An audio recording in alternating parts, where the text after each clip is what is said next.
लोकसभा चुनाव नजदीक है, सभी पार्टियों ने अपना अपना घोषणा पत्र जारी कर दिया है।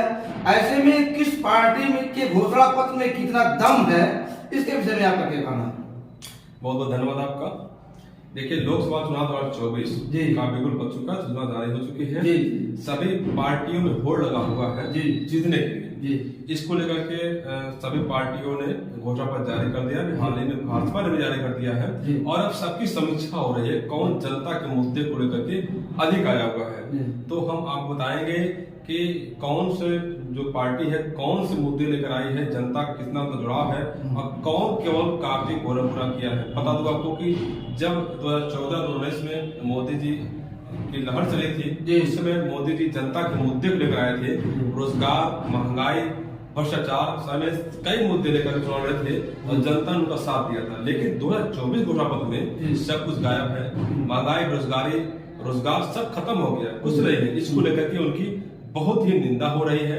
बहुत से लोग उनसे नाराज दिख रहे हैं। रोजगार जो युवा हैं बहुत ही पीड़ित हैं कि उनके घोषणा पत्र में, उनके संकल्प पत्र में उनका ही मुद्दा गायब हो गया है। आज रोजगार और महंगाई सबसे बड़ी समस्या है और इसी को जो है कांग्रेस सपा ने जो है अपने घोषणा पत्र में जगह दिया है, पर्याप्त जगह दिया है और स्थान दिया है। बताया है कि हम ये करके ही दम लेंगे और दिखाएंगे आपको कि कैसे जनता के मुद्दे लेकर आए हैं। बारी बारी से बात करेंगे आपको कि हम बात करें आपसे कि सभी पार्टियों की मैं तुलना करूंगा इसमें कि इसमें रोजगार के मुद्दे ले चला जो सबसे बड़ा मुद्दा है इस समय। तो भाजपा ने जो है रोजगार के मुद्दे पर ये नहीं कहा है कि मैं नौकरी दूंगा। उसने यह भी नहीं समझा कि अभी सबसे बड़ी समस्या इस समय भारत की है कि रोजगार का मुद्दा है, लोगों को रोजगार नहीं मिल रहा है। जो नौकरियां मिल रही हैं छोटी मोटी हैं, उससे कोई बचत नहीं हो पा रही है। वो संविदा की है और सोर्सिंग की है। जो संविदा कर्मचारी है उनका वेतन नहीं बढ़ पा रहा, मानदेय नहीं बढ़ पा रहा है। आखिर किस बात की सरकार 10 साल तक किसके लिए राज की थी? आज आप बता नहीं पा रहे हो कि हम कितना रोजगार दिए, कितना देने वाले हैं, जबकि चिल्ला चिल्ला के लोग चिल्ला रहे हैं। तो वहीं पर कांग्रेस ने कहा है, कांग्रेस ने कहा है वो 30 लाख सरकारी नौकरी देंगे। 30 लाख बड़ी बात है ये, बड़ी बात। 30 लाख युवाओं को रोजगार देंगे, वो सरकारी नौकरी देंगे, पक्की नौकरी। चाय पकौड़ा और बाहर की कंपनी बुला के उसमें नहीं घुसाएंगे, वो खुद सरकारी पदों को भरेंगे। अग्निवीर योजना को बंद करेंगे और पक्की नौकरी देंगे। देखिए, बहुत बड़ी बात है ये। अग्निवीर योजना की बहुत आलोचना हो रही है। 4 साल की नौकरी, युवा भाग के घर चले आ रहे हैं, बचत नहीं हो रहा है। तो वो इसमें इसका फायदा कांग्रेस उठा रहे हैं कि हम अग्निवीर योजना को बंद करेंगे और जो थल, सेना, जल, वायु जो भी है, जो सैनिक है, उनकी हम अस्थायी नौकरी करेंगे ताकि उनको पूरा पर्याप्त वेतन मिल सके और जो भी सरकारी सुविधाएं हैं, कैंटीन है और सुविधाएं सब कुछ मिल सके। तो अग्निवीर योजना से कोई फायदा नहीं है। लोग इसकी आलोचना कर रहे हैं। युवा जो है और सैनिक कोई इसको पसंद कर रहा है और वही कांग्रेस कह रही है हम इसको खत्म करके पक्की नौकरी देंगे सेना में। बहुत बड़ी बात, बहुत बड़ी बात है। और मनरेगा पे भाजपा ने कोई चर्चा नहीं किया है और यहीं पर कांग्रेस ने कहा है कि 400 रुपए मनरेगा मजदूरी करेंगे। बहुत बड़ी बात है, बहुत बड़ी बात है। रोजगार वाली बात हो गई है। गांव में उनको रोजगार मिलेगा, 400 रुपए मजदूरी मिलेगी। वही पर सपा ने कहा है वो सभी सरकारी पदों को भरेंगे, जो खाली जल सरकारी पद, बहुत से सरकारी पद हैं उस पर वो भरेंगे और राष्ट्रीय रोजगार नीति बनाएंगे और मिशन रोजगार स्थापित करेंगे। नीति ऐसी बनाएंगे जिससे लोगों को रोजगार मिलता है। और मनरेगा में 400 रुपए प्रतिदिन मजदूरी का भी प्रावधान कर रहे हैं। इन्होंने एक बहुत बड़ी बात यह की है कि पुलिस सहित सरकारी नौकरी में महिलाओं को 33% आरक्षण देंगे। यानी कि जो पुलिस की भर्ती होगी उसमें 100 बच्चे हैं तो 33 जो है लड़कियां भर्ती की जाएंगी सरकारी नौकरियों में। बहुत बड़ी बात है। बेटी बचाओ, बेटी पढ़ाओ, बेटी बचाओ का बहुत बड़ा अच्छा नमूना यहाँ देखने मिल रहा है। यहाँ कोई ठकोसा नहीं देखने मिल रहा है। वहीं बिहार में जो है तेजस्वी यादव कहते हैं कि हम जो है 2 करोड़ सरकारी नौकरी देंगे। 2 करोड़ सरकारी नौकरी बिहार में देने की बात कर रहे हैं और यहाँ पे भाजपा 10 साल तक राज की है, कितना नौकरी दी है और कितना देने वाले कोई जिक्र नहीं किया है। बहुत ही कड़े आलोचना की जा रही है। फिर महंगाई की बात करें, जिस महंगाई को लेकर सरकार आई थी भाजपा, वो महंगाई को कम नहीं कर पाई और 2024 के जो मुद्दा उनका जो संकल्प पत्रों से गायब हो गया। महंगाई का कोई जिक्र नहीं है। महंगाई कैसे कम करेंगे, जनता के परेशान, कोई जिक्र नहीं है। वहीं पर जो है कांग्रेस ने कहा है कि वो पेट्रोल और डीजल के दाम कम करेंगे। मतलब कि पेट्रोल डीजल के दाम जब कम हो जाएंगे तो महंगाई अपने आप ही कम होना शुरू हो जाएगा, तो ट्रांसपोर्ट का खर्चा बच जाएगा, किसानों की जो सिंचाई में लागत आती है वो कम हो जाएगा। फिर बात करें शिक्षा की, तो शिक्षा पर भी भाजपा ने कुछ नहीं बोला है। कोई बात ही नहीं किया है, कांग्रेस भी इस पे चुप रही है।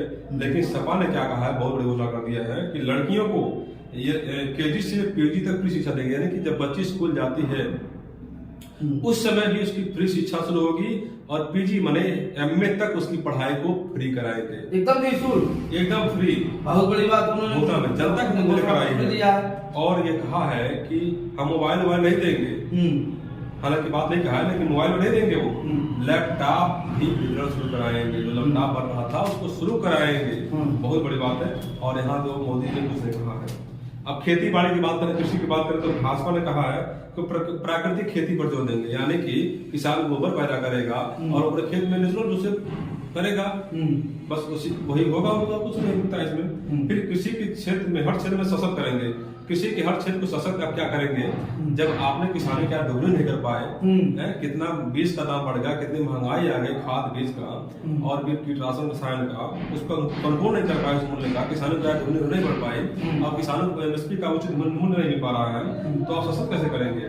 आप कहेंगे एमएसपी बढ़ोतरी जारी रहेगी। अरे एमएसपी बढ़ोतरी क्या करना है भाई, कानून बनाइए, अनुपात में उसका उचित मूल्य दिलाएंगे। ये समीक्षा उसकी हो रही है और इससे किसानों के हित में नहीं दिख रहा है। और बात करें कांग्रेस की, कांग्रेस ने क्या कहा है, एमएसपी कानून बनाकर पर्याप्त मूल्य दिलाएंगे, मतलब कानून बनाएगा कि किसानों का उचित मूल्य मिलकर ही रहेगा हमेशा हमेशा।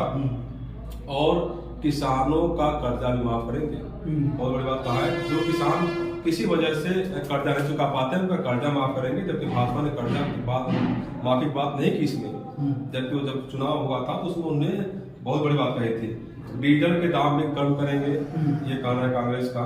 सपा क्या कह रही है, सपा भी यही कह रही है कि हम किसानों का कर्जा माफ करेंगे। दूध किसानों और स्वामीनाथन रिपोर्ट के अनुसार जो है एमएसपी लागू कराई जाएगी, मतलब उचित मूल्य मिलेगा। किसान आयोग का गठन किया जाए, किसानों की समस्याओं पर निवारण के लिए, उनकी योजनाओं को बनाने के लिए किसान आयोग का गठन भी कराएंगे ये। और छोटे और सीमांत किसानों को प्रतिमाह 5,000 रुपए पेंशन दी जाएगी। बहुत बड़ी बात इन्होंने कहा है, किसान सम्मानित का ये 100 गुना अच्छा है। और इन्होंने भी कहा है कि किसानों का जो उपज है, जो उत्पादन है, वो जगह नजदीक बेच सके, इसके उन्होंने कहा है कि 10 किलोमीटर पे एक कृषि मंडी भी बनाएंगे। यूपी की गन्ना किसानों के लिए 10,000 करोड़ रुपए का रोलिंग फंड भी बनाएंगे। बहुत बड़ी किसानों के लिए उन्होंने बात कही। स्वास्थ्य की बात करें तो भाजपा ने दवाओं का दाम कम करने की बात नहीं कही है, कोई कंट्रोल इसमें नहीं किया गया है। और इसमें जन औषधि केंद्रों पर सस्ती दवाएं मिलती रहेंगी, इसकी बात कहा है, वो तो मिलती रहेगी, लेकिन प्राइवेट कंपनियों पर इसमें लगाम लगाने की कोई बात नहीं कही गई है। वहीं पर आयुष्मान योजना को 70 साल से ऊपर को लाभ देने की बात कही गई है। इसमें यही नया है, लेकिन 70 साल की वजह से बहुत से लोगों को लाभ नहीं मिल पाएगा, इसमें बहुत से लोग छूट जाएंगे। अब बात करते हैं महिला के लिए। महिला के लिए क्या प्रावधान किया है भाजपा ने, कहा कि खिलाड़ियों को विशेष सुविधा दी जाएगी, लेकिन इसका कुछ व्याख्या नहीं किया गया है। कांग्रेस ने कहा है कि महिलाओं को साल में 1 लाख रुपए देने का ये वादा करती है कांग्रेस, जो महिलाओं को देंगे। और सपा क्या करती है, पुलिस सहित सरकारी नौकरी में 33% आरक्षण देंगे, ये पहले बता चुका हूँ। लड़कियों की शिक्षा जो फ्री कराएंगे ये। और गरीबी रेखा से नीचे जीवन यापन करने वाले परिवार को हर माह 3,000 रुपए जो है पेंशन दी जाएगी। बड़ी बात है, अभी तक यूपी सरकार जो है और केंद्र सरकार जो है 1,000 रुपए पेंशन दे रही है। बड़ी शर्म की बात है, महंगाई बहुत बढ़ गई है, इसमें 3,000 रुपए से कम नहीं होना चाहिए, जबकि सपा सरकार ने कह दिया है कि 3,000 रुपए पेंशन देंगे। बहुत बड़ी बात है, बहुत बड़ी बात है। जनता के मुद्दे को लेकर जनता की बात कर रही है। फिर राशन की बात करें तो भाजपा ने कहा कि हम 5 वर्षों तक फिर राशन देते रहेंगे। वहीं पर जो है सपा कहती है कि हम 5 वर्षों तक हम भी राशन देंगे, लेकिन हम गेहूं की जगह आटा देंगे। किसानों को गेहूं न पिसाना पड़े, परेशान न होना पड़े, आटा देंगे इसकी जगह पर। और प्रत्येक राशन कार्ड धारक परिवार को 500 रुपए का जो है मोबाइल डेटा भी फ्री देंगे, मतलब राशन भी मिलेगा और मोबाइल चलाने से पैसा भी मिलेगा। फिर मनरेगा की बात करें तो भाजपा मनरेगा पे कुछ नहीं बोल रही है, शांत है।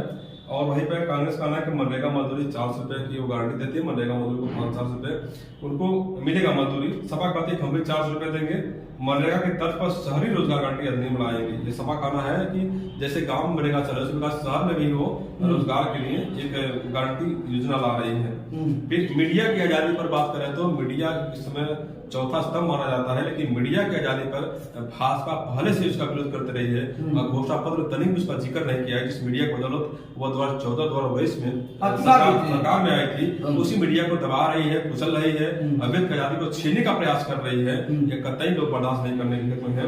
वहीं पर कांग्रेस ने कहा है कि मीडिया पर नियंत्रण रोकने के लिए कानून बनाएंगे। कोई मीडिया को उनका काम करने से रोकेगा नहीं, उनको धमकी नहीं देगा। मीडिया हमारे बुराई को दिखाए, अच्छाई दिखाए, कोई उसको दबाएगा नहीं, किसी को टार्चर नहीं किया जाएगा। ऐसा कानून लाने वाले है कांग्रेस सरकार। मीडिया साथियों सुन लीजिए आप लोग, सपा कहते हैं कि मीडिया और आजाद करेंगे, स्वतंत्र करेंगे, ताकि वो निर्भीक और निष्पक्ष रूप से अपना काम कर सके, सच को दिखा सके। ये कहना है सपा का। तो ये देखिए, जनता के मुद्दे की बात मैं कर रहा हूँ, समीक्षा कर रहा हूँ कौन क्या कहा है। फिर बिजली की बात करें तो भाजपा ने कहा है कि हम पीएम सूर्य घर योजना लागू करेंगे और बिजली से लोगों की कमाई होगी। ये अच्छी बात है, सूर्य घर योजना लाइए। वहीं पर यहाँ जो बिजली के मामले में सपा और कांग्रेस ने भी चुप्पी साध रखी है। पानी की बात करें तो अभी इसमें भाजपा ने कहा कि हर घर को नल देंगे, जल देंगे, शुद्ध पानी उपलब्ध कराएंगे। ये उनका पहले चला रहा है, नया इसमें कुछ नहीं है। फिर आवास की बात करें तो भाजपा करे कि 3000 घरों को जो है 3000 करोड़ घरों को हम पक्का मकान देंगे, आवास देंगे। अभी प्रक्रिया चल रही है, आवास तो पहले दे रहे हैं, नया कुछ नहीं इसमें है। वो कोई सरकार है कि आवास तो उसको देना ही देना है। फिर रसोई गैस की बात करें तो भाजपा करे कि उज्ज्वला गैस योजना जारी रहेगा, इसमें नया कुछ नहीं, आप पहले चला रहे हैं तो चलता ही रहेगा, आप इसको बंद नहीं कर सकते हैं। फिर यही सब बातें हैं और ये मुद्दे हैं जनता के। फिर मैं बता दूं आपको कि बता दूं आपको कि ये मुद्दे हैं जो जनता देख रही है। और जो है इसमें जो है बड़ी आलोचना हो रही है भाजपा की। पहले ही चुनाव के पहले ही, मतदान के पहले ही भाजपा अपने घोटा पद में हार चुकी है और इसी का फायदा कांग्रेस, जो गठबंधन इंडिया गठबंधन है और आम आदमी पार्टी है, सपा है, ये सब उसका फायदा उठा रहे हैं। जनता के मुद्दे को लेकर आए हैं, जिस मुद्दे को मोदी ने उठाया था और वो भूल गए जनता को। अब कोई जनता के मुद्दे की बातें नहीं कर रहे हैं, बस बरगला रहे हैं, लोगों को लालिपाप दिखा रहे हैं और इसी मुद्दे का फायदा जो है ये अन्य पार्टी उठा रही है। अब देखना क्या है, जनता का मूड क्या है, जनता क्या सोचती है, जनता कितना इनके घोटा पद पर अमल करती है, आगे का वक्त बताएगा। जल्दी नई जानकारी आप लेकर आएंगे।